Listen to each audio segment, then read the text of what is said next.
Hey, welcome back. Yeah, many of you know that I'm in the middle of a 12-week series in which we're exploring the origins of the Dead Sea. And we're asking questions about the origins of the Dead Sea, about the age of the Dead Sea. And the context of this is to talk about young Earth creationism and present young Earth creationists with what I think is a very serious challenge to their particular worldview, their particular view of the history of the Earth, right? And I've been encouraging people to critique, what I have said so far and what I will be saying in the future.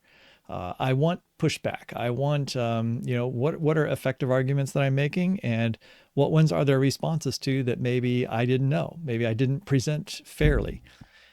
Is there literature in the young Earth creationists from young Earth creationists that I don't know about? Are there answers that they have provided that I am not covering? Right. And in response to my series, I have gotten some feedback. All right. I have gotten several individuals have written me, and they've asked for clarification, or they have pointed me to some piece of literature they think I might not have included. In most cases, I do know about that literature. I just haven't included it in my videos. But in many of those cases, they are in my blog series, which has more extensive references, and I go into much more detail about the things that I've talked about on the videos. Okay, where am I going with this? Why am I making this special video that stands outside of the 12-week series? Three different individuals have written me and asked me or told me that I need to look at Andrew Snelling's geology of Israel. Right? Andrew Snelling's written extensively about Israel geology, and so you need to include that. Right now, one person asked me whether I had included it, and they were just letting me know that Andrew Snelling has written something about it, and I should include it. And they're trying to help me out.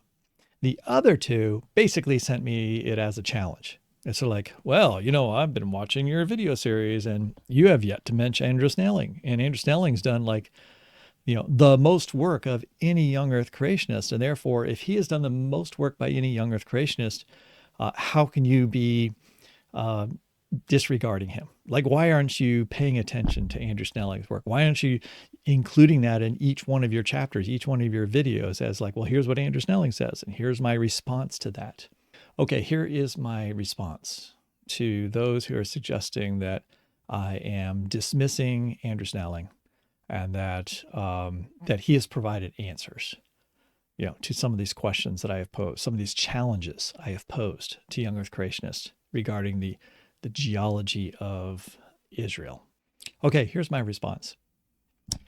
I had not looked carefully at Andrew Snelling's articles on the geology of Israel. In fact, I had seen them long ago, but they really hadn't triggered anything in my mind that I would need to read them again when I started working on this Dead Sea Chronicles series. I have a massive, massive stack of literature, all right, in books and also forth. I've done a huge amount of research, and I have searched high and low among all young Earth creationist websites for any mention of the Dead Sea, the Jordan Valley, the Jordan River, the Sea of Galilee, anything geological having to do with the Jordan Valley and the Dead Sea. And in all of those searches that I did, right, Andrew Snelling's articles never really popped up, right? They never showed up in most of those searches. And so I admit I did not look carefully at Andrew Snelling's article when I first started writing these papers. Right? And then somebody early on, a month ago, suggested that I should, to look at Andrew Snelling's stuff, and I did briefly. And then I received these other two, like after now that I've done 5 parts of this series. Now I'm hearing more about like, hey, why haven't you mentioned Andrew Snelling's work? All right, so now I'm coming to part 2 of my response.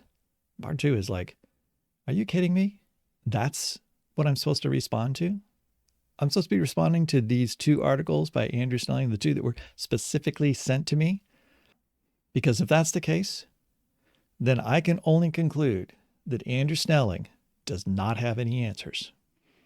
You know why I don't think he has any answers to any of the data I've presented in this series so far?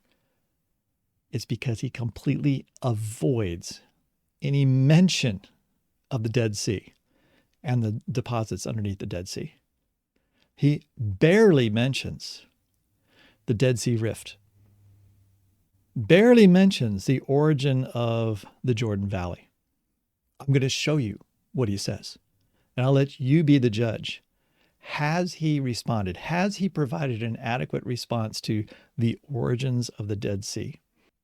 I think you're going to be as flabbergasted as I am that somebody would suggest that Andrew Snelling has responded to the problem of the origins of the Dead Sea.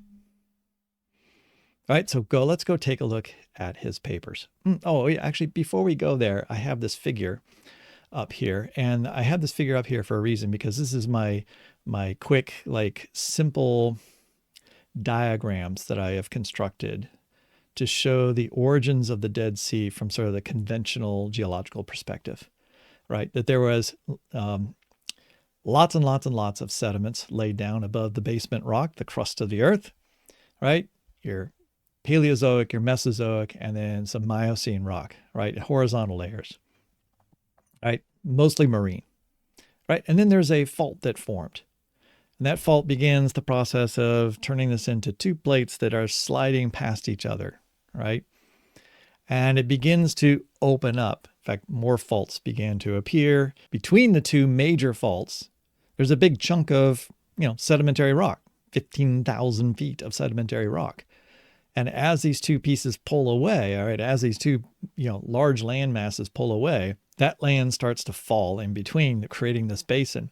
The basin starts to get filled up with sediment, right? And so it keeps falling. Later in time, now we have Pliocene sediments, which are mostly salt, massive amounts of salt. I've been emphasizing 6,000 feet of halite, rock salt.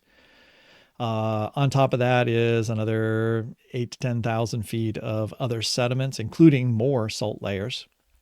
And eventually we have the Holocene sediments, which are being laid down at the bottom of the Dead Sea today, which just represents the last 10,000 years. Right. The point is, keep this in your mind as we go look at Andrew Snelling's papers, is that you have this, right, the Jordan Valley, or in this case, down near the Dead Sea. You have this basin, in the current Dead Sea lays right in here. And you have a massive amount, 15,000 feet of sediments that has filled up this huge basin, right? 15,000 feet of sediments. All right. Now, let's go see what Andrew Snelling's response is to this. Now, he's not responding to my diagrams. He's not responding to my series. This is going to be an article from 10 years ago, actually 14 years ago now, in 2010. In which Andrew Snelling is thoroughly describing, I mean that seriously, he is thoroughly describing the geological features of Israel. And he's describing the origins of those features in the context of young earth creationism. Okay, so here we go. Andrew Snelling. Oh, you know what? I didn't introduce who Andrew Snelling is, for those of you who don't know. Andrew Snelling has a PhD in geology from the University of Sydney in Australia in 1982. And he then ended up working in, the mining industry for a number of years in Australia or Tasmania. And eventually, after 6 or 7 years, made his way to working for a young earth creationist ministry in Australia, along with Ken Ham. And so then he left Australia to come work for Ken Ham in Kentucky when Ken Ham started Answers in Genesis. And he was I'll call him the chief science officer of Answers in Genesis. He is the editor of Answers Research Journal. And right now you're looking at an article from the Answers Research Journal. I think he was the editor of this journal at the time he published this paper in this particular journal. And you can see, so Answers Research Journal, 2010. This is what Answers in Genesis calls their peer-reviewed publication that they produce. Right. I mean, it's peer reviewed in the sense that Andrew Snelling is an editor and he sends it out to other young earth creationists to have responses to articles that are submitted to them, and eventually they get published here. So here's Andrew Snelling. This is part one of a series of articles on the geology of Israel, all right, within the biblical creation framework of history, which means the world is 6,000 years old. God created an original earth, right, with some original geography. And then there was a global catastrophe 4,500 years ago, which accounts for the vast majority of the geological column. So in other words, almost all the rocks of the world that contain fossils are considered to be part of this flood deposit. And then there is post-flood deposits, the post-flood world after that, which is the last 4,500 years. All right, so he's going to try to explain the geology of the region of Israel from that perspective. And so this particular article, this first article, is the pre-flood rocks. All right, what do we think, what do young earth creationists think is the rock that was part of the pre-flood world? So that would be the original created rock that made up the earth upon the original creation in the 6 days. And it would include any sediments that were laid down between creation and the flood, which is a span of about 1,500 years. And those 1,500 years could include some fossils, because it could include organisms that died during that 1,500 years and got preserved in sediments. And then, of course, you have the onset of the flood, and then you have enormous amounts of, 10, 15, 20, 30, 40, 1,000 feet in some places of layered sediments that include fossils, which would be attributed to this global flood. All right, with that quick background, I know most of you watching this have been watching the series, and so you're familiar with that framework, but just in case you're new. Here we have Andrew Snelling then, who's I'll say he's the preeminent geologist of young earth creationism, right? There's other PhDs in geology that are young earth creationists, but he is the best known of them. He's been on many videos, written many books, many articles, and has the most prestigious position, or did. He's just recently retired. He's gone back to Australia in Answers in Genesis. And so this first article is about the pre-flood rocks. We don't have to spend any time on this because obviously, and I'll admit that this wouldn't have anything to do with the Dead Sea, because presumably the Dead Sea didn't exist in the original creation, right? So I mean, maybe that's worth saying. Maybe you hadn't thought of that. From a young earth creationist perspective, the Dead Sea doesn't exist. God didn't make the Dead Sea. God never said, "And let there be the Dead Sea," and the Dead Sea appeared, right? When he separated the waters from the land and so forth. Doesn't say, I don't think there's any young earth creationist who thinks that the Dead Sea, it was a thing, all right, before the flood or in the original creation. And therefore it had to have some origin. Well, because it wasn't part of the original creation and it didn't exist before the flood, he's not going to mention in this article. All right, so there's not going to be anything in this article that's going to inform me that he has an understanding of the origins of, or an explanation for the origin of the Dead Sea.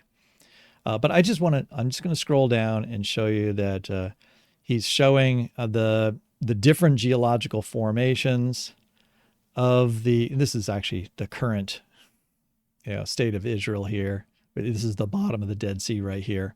And he's just showing, like, currently, here's the types of rocks that you find exposed at the surface. And they come from various ages and times. And he's using the conventional names for these. And then he's going to go through a whole series of different figures, show, like, here's all the Precambrian rock, right? Crystalline basement rock, and where you would find that in Israel. And we go on and on and on and on. And it's just lots and lots of discussion. It's descriptive work. It's like, here you can go to this particular location. Here's these pictures. He's done some actual research in Israel himself. Here's some thin sections of rocks taken, showing, I think those are radio halos. Yeah, all right. So we go on. You get the idea. This just keeps on going and going and going and going. Oh, so then there's this figure near the end, which just sort of goes, I think this is a cross section, across Israel from the Mediterranean, from the Mediterranean northwest to Arabia. And so it's showing all the different types of rocks from different ages that are found in this area. And of course, it's going to say the Precambrian, all this stuff down here, right? That's all pre-flood. Like, God just made the Precambrian. That was part of the original Earth. And so it did have a certain, what's interesting here is it did have a certain structure to it, right? There was different kinds of rocks in different locations, and there's sort of patterns to that rock. And then you have all these other layers from the Eocene down to the Cambrian. They all include fossils. So therefore, well, that all has to be part of the flood. It's laying those down. He doesn't have any depth here, but this is 20,000 feet of depth here. And this, the only notable thing in this entire paper that has anything to do directly with the Dead Sea would be there's this little divot up here, right, showing in this cross section that there is a wedge here, which has what we call the Hazava and the Dead Sea. That would be the sediments from the Jordan Valley, right? That's the only mention in this particular article about that. And they don't show any like there's patterns. It doesn't show that there's like a lot of salt there. He doesn't it's just like, okay, yeah, there's a Dead Sea sediments up here. And later in the second paper, you're going to see it's sort of like, some things happened after the flood. I'm sorry, I just gave it away. That's all he says about the Dead Sea. All right. So for those of you who are thinking of or have already sent me or told me that I should look at these papers because, hey, Andrew Snelling's figured out the geology of Israel. It boils down to, and then there's some sediments that are after the flood. And we don't need to talk about those. I'm talking about it for 12 episodes, right? Because those are the interesting sediments.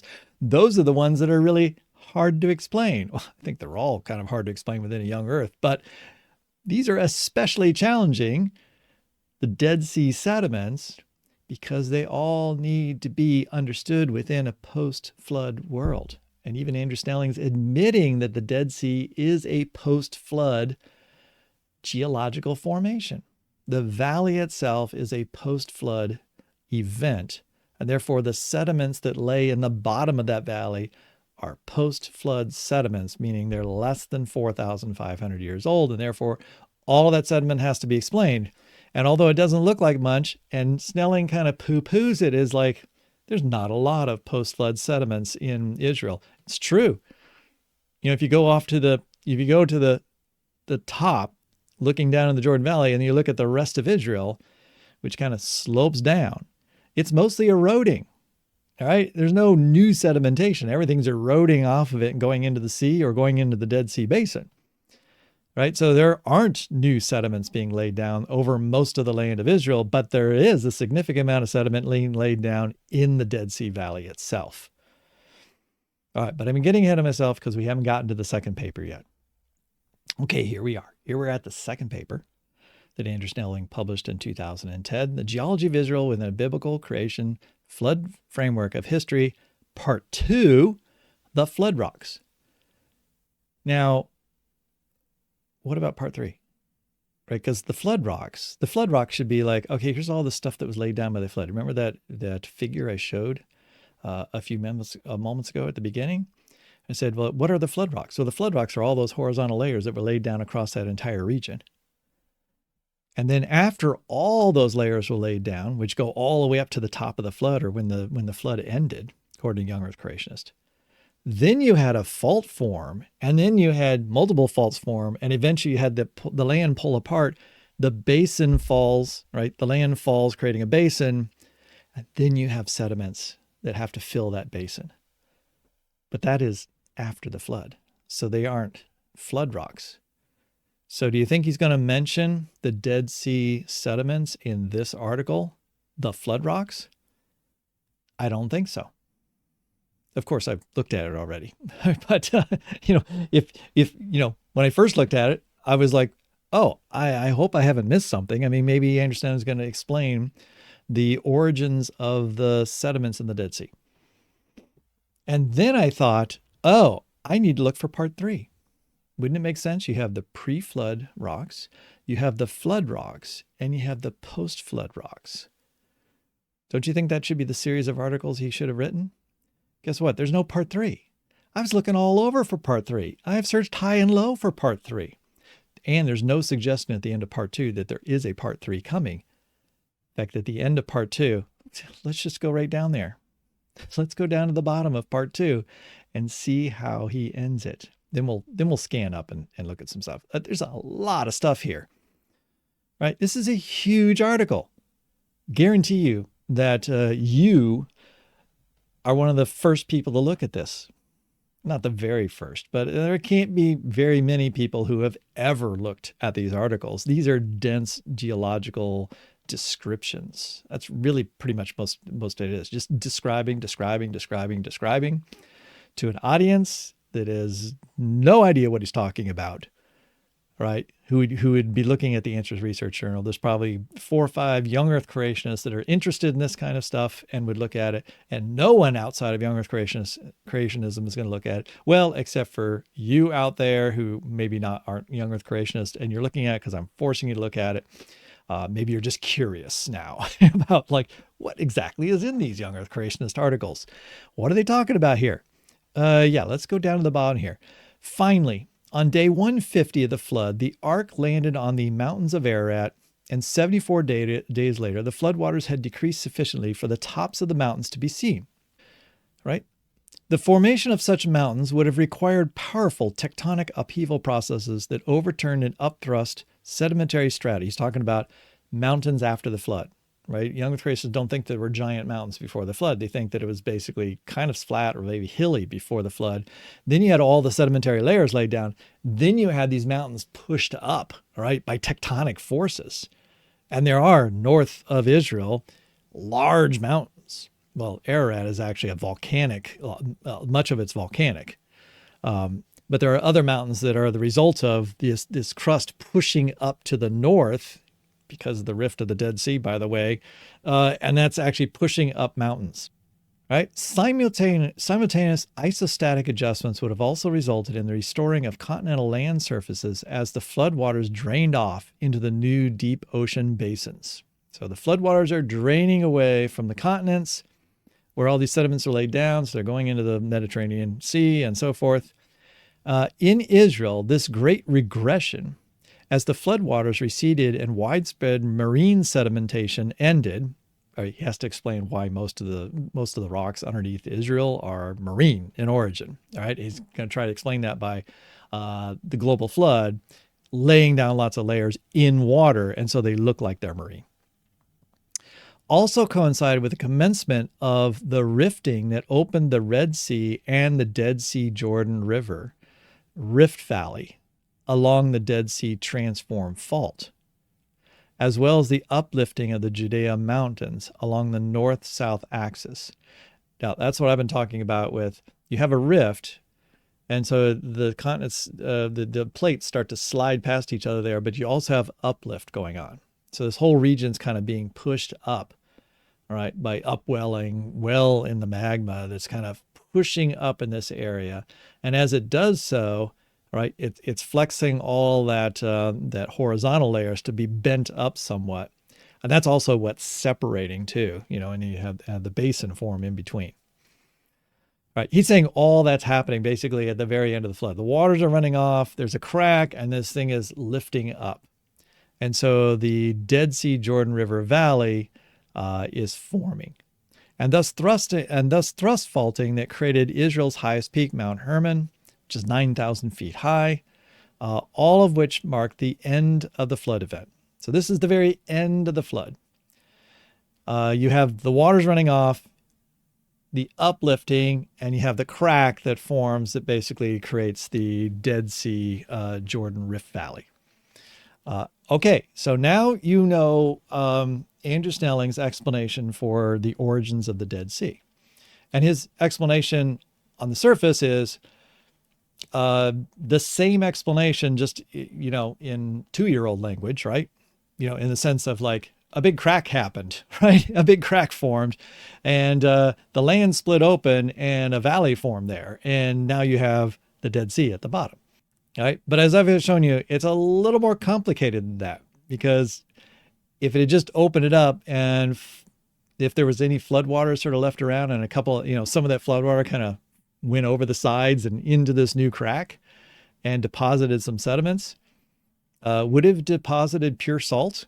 I don't think so, right? There's 6,000 feet of salt at the bottom, right? At the very bottom, just overlaying the original flood, according to him, the flood rocks, the Miocene rocks. Above that, there's 6,000 feet of salt. And then there's another, 10,000 feet of other sediments along with salt layers mixed in that all look like they're precipitated elements from a very saline lake. Right. And then he's talking about the Jordan River. We've just been talking about Lake Lassan, which, means there was no Jordan River in most of the valley for most of its history, because there was a large lake there instead of a valley. This does very little to explain the observations that we've talked about. Right. All it says is like, well, the flood caused a crack and the crack became the Dead Sea, but nothing more. And this is the end. Right? He hasn't actually written about the Dead Sea. He hasn't actually explained the salt formations. He hasn't explained, as I've just gone over, the fact that there was multiple different old beaches way up high above the Dead Sea. Hasn't explained the precipitated sediments that are found in the bottom of the Dead Sea. Hasn't explained how you would fit all that in within just a few hundred years. And there's much more he hasn't explained that are parts of the series that are upcoming. So if you sent me this article and said that, this would help explain the origins of the Dead Sea, if you're content with that explanation, then you are left with no explanatory power for any of the evidence that I'm presenting you. Right? This doesn't help you at all. Now, let me back up and let's read more of the conclusion. I mean, there is just a little bit more that he mentions. All right, so the sedimentary strata that comprise and cover most of Israel provide an obvious record of the Genesis flood. And then he cites some other articles that are, that agree with that. I've looked at those other articles as well. There's nothing in there about the Dead Sea either in terms of like trying to explain its origins. And the geological record of the flood in Israel has many similarities to that of the Grand Canyon staircase area in the U.S. Southwest. I mean, like really loosely, there's horizontal layers of rock, right, with marine layers and non-marine layers. And that's what's in underneath Israel as well, as marine layers and non-marine layers and chalk and sandstones. There's also volcanic series as well. The major erosion surface at the base of the sedimentary strata sequence, which was cut across the Precambrian crystalline basement. Now that is kind of like the great unconformity at the bottom of the Grand Canyon, right? You have all those layers from the Precambrian and really, really old stuff, right? That are angled, and then they're like sliced off at the top, and then you have horizontal, bedded layers on top of that. So there were originally some layers that they were horizontal, they got bent up, then you have erosion. That's the unconformity because you have everything eroded off and that took time. So there's a gap in time there before you have more sedimentation on top. There's something similar in Israel, below Israel.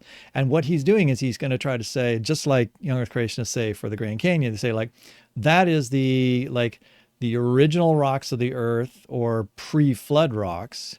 And then they get warped.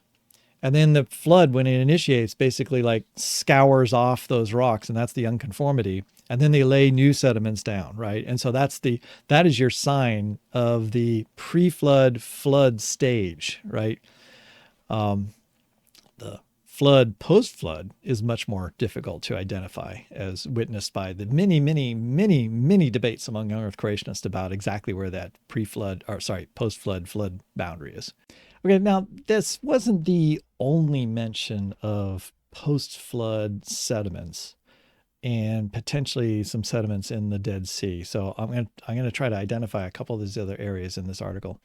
And one of them is just before the conclusion. It's kind of like he's talking about all these different things that happened in the flood. So he's getting right to the end of the flood again and talking about what's happening there. So here we go. According to the biblical account, from Noah's perspective, the flood event had ended when God told Noah and his family and the animals could leave the ark. However, the ark had come to rest on the mountains of Ararat, so the floodwaters had been retreating and decreasing off the continental land surface for at least 221 days since that time point. They don't leave the ark, for quite a while until after they've landed, right? They're having to wait for the land to dry. And because they're high up, what he's saying is that, when they leave, there's still waters over some parts of the earth that are still draining off. So that's why the flood, post-flood boundary is in for young earth creationists. Why some of the reasons why they think it's hard to identify is because it's at different locations and different places because the water is draining differently in different parts of the world. Indeed, the Noahic's subsequent visual observations, the waters has dried up from the earth, at least from around where the ark had landed, well before God's command to disembark from the ark. Yet even then, we cannot say for certain that the floodwaters had fully retreated off today's land surfaces into the present ocean basins. Since the geological processes, which were occurring at catastrophic rates during the flood, are still operating today at a snail's pace, for example, plate tectonics and volcanism, right? Saying volcanism was absolutely massive during the flood, creating the heat problem. And then plate tectonics, Snelling believes that all the plates moved, halfway across the world over a very short period of time, and then now have slowed down to the pace that we're measuring them today. It is likely that as the flood ended, these geological processes did not stop abruptly, but rapidly decelerated, right? They were, the plates were moving along at, a mile a day, right? Or even faster. And then they slowed down to, an inch a year. This is confirmed by the declining eruption of post-flood volcanoes. Yes, I've looked at an article by Austin. Thus, it is likely there are residual local catastrophes in the early post-flood years that produce some sedimentary layers in local basins and dramatically eroded some impressive landscape features. You're saying, like, there were some mountains and there were some places that, like the Grand Canyon, right? You're saying that is erosion that happened after the flood. That's impressive, right? Also, backing up here, produce some sedimentary layers in local basins. You could read that as maybe there's a basin like, in Israel, and some of the sediment that flowed in there is from the early post-flood years when the world is still kind of pretty wet and oozy. Right? So stuff is flowing into the Dead Sea at a greater rate, bringing a lot of sediments.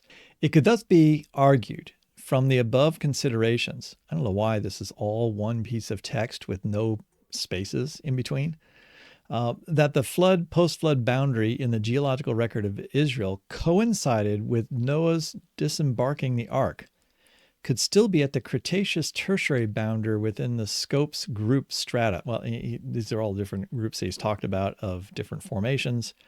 And here he's mentioning what is his favorite model and typical of answers in Genesis, and that is the post-flood boundary is the Cretaceous tertiary boundary, which is 66 million years ago in the conventional dating method, which means that all rock after that is some kind of post-flood stuff. It could be early post-flood, like there's still a lot of, loose material and it's flowing around a lot, depositing a lot of stuff. And this is interesting up here. At the end of it, depending on the time, coincides with Noah disembarking from the ark. This placement of the boundary still requires some residual local geological activity to have rapidly occurred in Israel, like tectonic adjustments, erosion, sedimentation, and volcanic eruptions, during the early decades of the post-flood period before post-Babel people migrated into the land ahead of Abraham's subsequent arrival. All right? Because people are, and this is, I think without saying it out loud, he is talking about The Dead Sea had to be like the Dead Sea looks by the time Abraham got there. I've been saying that in the series a lot, right? Like every episode I mentioned that Abraham and Lot are recorded as having looked down into the Jordan Valley. All right. And what they saw was a river running to a dead end, the Dead Sea.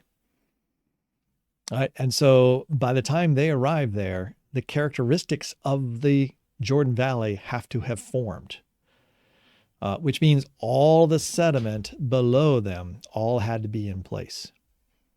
And I think he's maybe, if he's even aware of all that sediment there, which he should be since he has looked extensively at all these other formations of rocks across all of Israel, this still requires some residual local geological activity to have occurred rapidly in Israel, like tectonic adjustments. That could be, rifting, basin falling 15,000 feet from where it was at the end of the flood.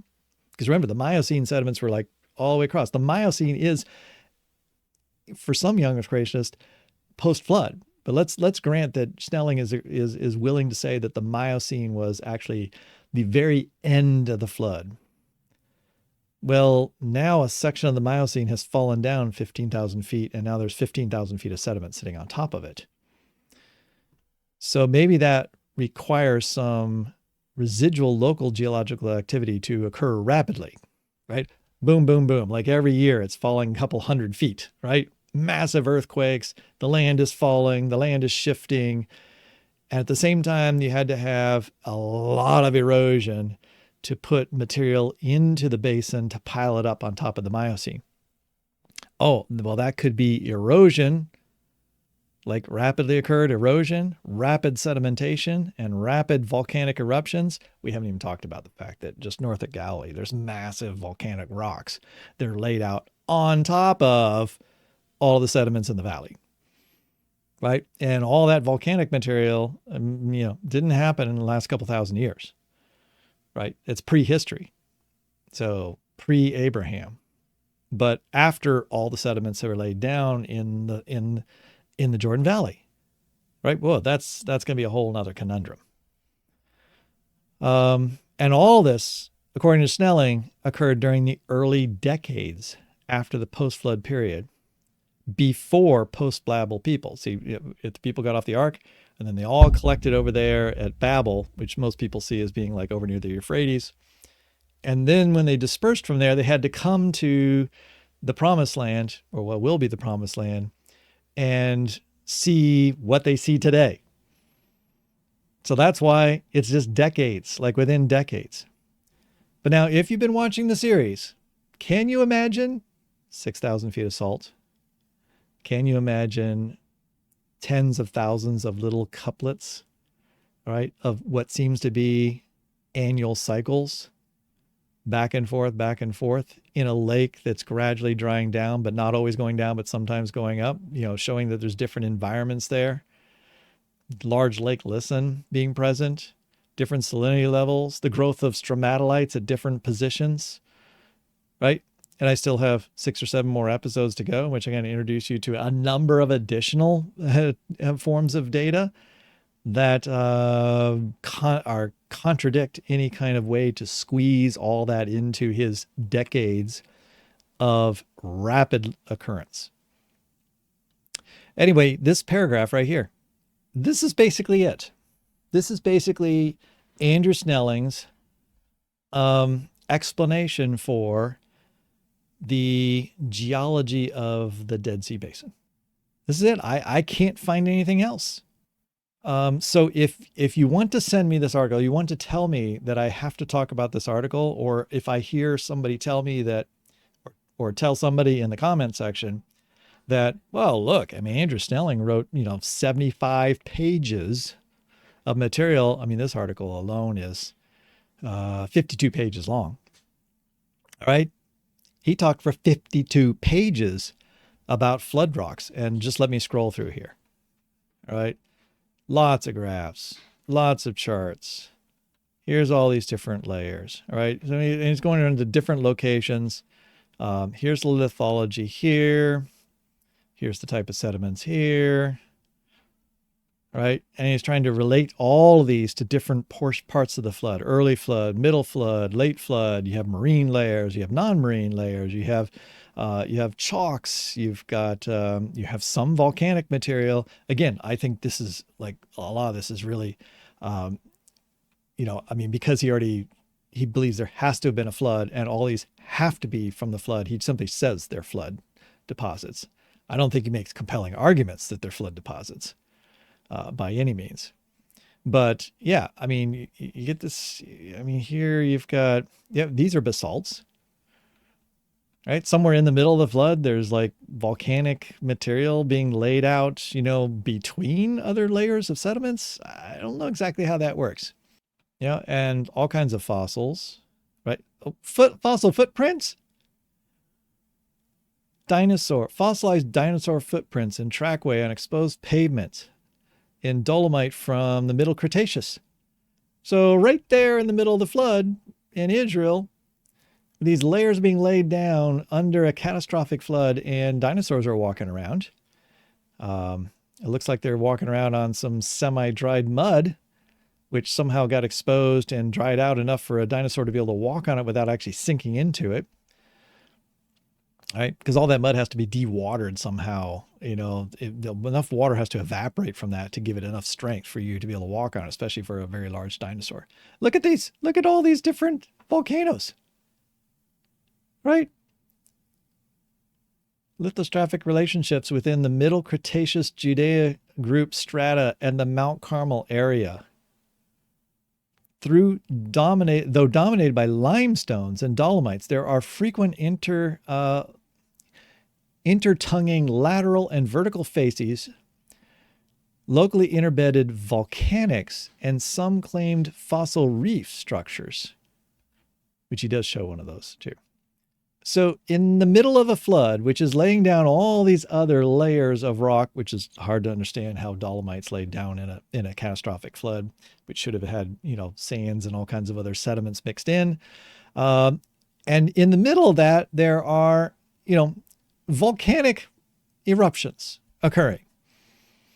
And so somehow volcanic material is coming up through the laid down material and then doing its thing, and then more sediments are laid on top of those. I don't get that. I'm having a lot of difficulty understanding how that could occur. And yes, I have read a good chunk of this, and he's just describing stuff. Really isn't describing how he thinks this happened. He's just saying, here's what it is. This is what happened during the flood. All right. It's just, this is a description. This is a description of what the flood laid down.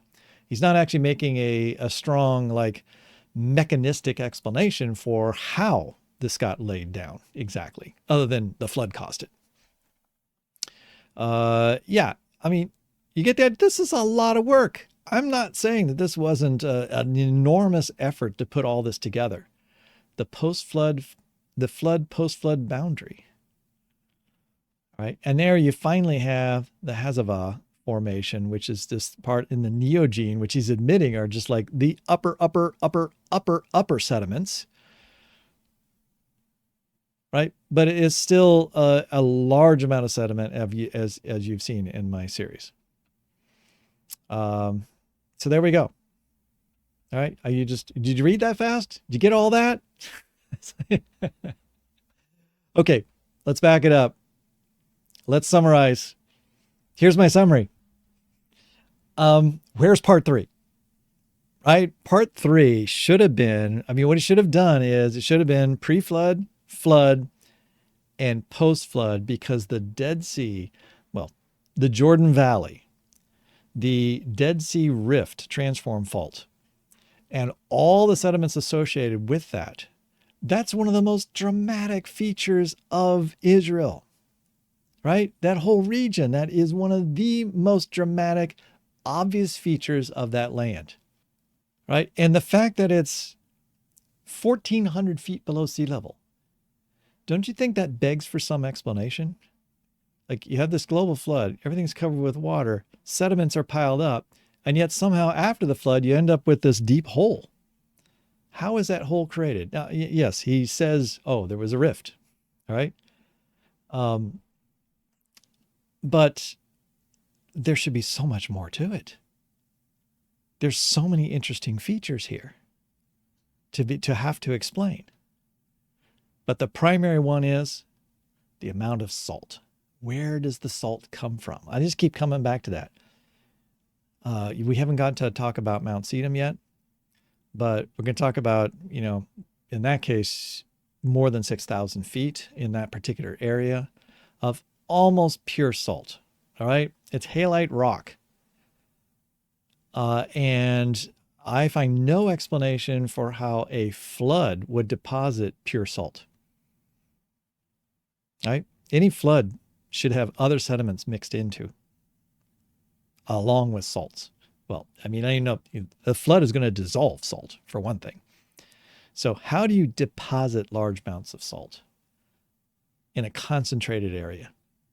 I've already shown you one easy mechanism for that. The Mediterranean is attached to this area. This area is a lagoon when it originally began as a rift, as the early stages of the basin. And so as the salt water is pumped into or flows into this lagoon, because it's evaporating there, so it flows in and evaporates, it flows in and evaporates, it flows in and evaporates, it flows in and evaporates. All right, do that a couple million times. And when it evaporates, what does it leave behind? Salt. All right, the majority of what's in that water other than H2O, all right, is these salts, sodium and chloride, but a variety of other types of salts as well. But it's mostly halite, sodium chloride. And you keep doing that like a conveyor belt. You just keep piling up the salt, right? But that takes time. It takes time. Hundreds of thousands of years of time. And so the huge challenge is for Andrew Snelling and to any other young earth creationist is to find some viable mechanism for explaining the origins of the material that lay underneath the Dead Sea. So I've said it 5 or 6 times, but this is not an explanation for what I've been talking about. Right? This does not cover the bases. Now, this looks great in the comment section. This looks great on a Facebook page where somebody just like, oh, Dr. Duff's talking about the Dead Sea. Well, has he thought about Andrew Snelling? Because Andrew Snelling is like a PhD in geology. And by the way, Dr. Duff doesn't have a PhD in geology. His PhD is in biology. So he doesn't really know anything about geology. And I'm not claiming to be like some super expert in geology. The sad thing is that I'm not an expert in geology. And yet I feel like I know more about this problem than Andrew Snelling does, right? He can use all the language to describe all these formations, but I don't see him explaining these origins in a manner that would convince anybody. His job is to produce, he talked about the Grand Canyon. He's done stuff on the Mount St. Helens. He's done all kinds of things, right? And it's always in like the wording like that's in here. It's like conventional geological language. Like this formation, blah, blah, blah, this types of rocks, this is like, I think the data in here is fine. It sounds impressive, right? And Ken Ham doesn't know what he's talking about. Ken Ham doesn't know any of this stuff, but he's got a PhD in geology and he says the flood explains this. That's good enough for him, right? Well, I've got a PhD that shows that the flood caused this. And other people have written me and said, Andrew Snelling's explained the geology of Israel. And so get with the program. He's already explained all this. I just showed you his explanation. Is that satisfying? Should I find that satisfying? Should I say like, oh, yeah, okay, that's good enough for me? No, he hasn't come close. He needed to write part 3 and address all the things that I'm talking about. All the stuff that I'm talking about. That would be a whole nother 50-page paper. I know it would be because I have a 120-page paper that covers all the things that I'm talking about. Okay, I've been droning on way too long. Just had to get that off my mind, and I needed to record this so that when somebody who inevitably is going to do it again, some young earth creationist is going to send me these articles or they're simply going to reference them and tell everybody else in a chat stream that Andrew Snelling has the answers for me. Andrew Snelling does not have the answers to these questions. And I'll go a little bit farther. I'll say that I think he chickened out. All right. I think if he looked at the sediment profile, if he looked at the deep sea or the Dead Sea drilling cores that are taken down through the bottom of the Dead Sea and show 10,000 feet of sediments, including that 6,000 feet of salt, that I don't think he wanted to come anywhere near trying to explain that. I don't think he wanted to write a paper about that. And so this paper just kind of ends with like, oh, and some things happened after the flood. And it happened in a few decades. Like there was some like things that happened really fast before, and it's because he kind of understands the problem. I think he gets the problem. I think he gets the fact that Babylon is just a few hundred years after the flood, and then they come to Israel and it's like, everything's got to be done. Like the place has to be what it is today. It's barely changed since over the last 4,000 years. How are you going to explain it? I think he's like, I can't explain that. So let's just wave the hands. Yeah, the flood did it. Or the post-flood fast actions happened. But I'm not going to try to explain the details. Despite the fact I just spent 50 pages going through excruciating detail of different formations and the fossils that are in them and so forth and how they're arranged. All right, sorry, getting worked up again, which means I haven't stopped when I said I was going to stop. So that's it. Let's wind it up here. The geology of Israel within the biblical creation flood framework of history, the flood rocks. Sorry, no part 3. We're never going to learn, apparently, about the origins of the Dead Sea sediments. With that, I bid you adieu. Have a great day. Bye-bye.